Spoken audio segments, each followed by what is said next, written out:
నిన్ననే పుట్టినట్టు అనిపిస్తున్న పసిగుడ్డు ఈరోజు స్కూల్‌కి వెళ్తున్నారా? పలుకులు పలకడం నేర్చుకున్న కొన్ని రోజుల్లోనే పలకా బలపం పట్టుకొని పరిగెడుతున్నాడా?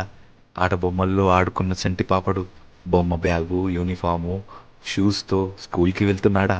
తండ్రిగా గర్వంగానే ఉన్నా నమ్మలేకపోతున్నాను. చిట్టి చిట్టి అడుగులతో అమ్మ అమ్మ అంటూ ఇల్లంతా కలిగి తిరిగే నా బుజ్జి కన్నా నన్ను వదిలి ఉండగలడా?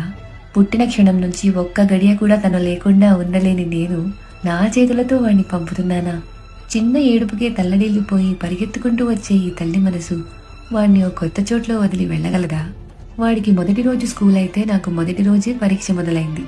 వాడి కేకలు, కేరింతలు, అల్లరి అన్నీ తలనొప్పిగా అనుకునేదాన్ని. కానీ వాణ్ణి వదిలేసి ఇప్పుడు తిరిగి ఇంటికి ఒంటరిగా వెళ్ళగలనా? ఏమో, అమ్మా అని పిలుస్తూ బయటకొస్తాడేమో, ఆకలిస్తుంది అని కేకలు వేస్తూ పిలుస్తాడేమో. పోనీ ఇక్కడే ఉండి ఎదురు చూడనా? ఏంటో ఈ తెలియని భావన. నిన్ననే పుట్టినట్టు అనిపిస్తున్న పసిగుడ్డు ఈరోజు స్కూల్‌కి వెళ్తున్నాడా?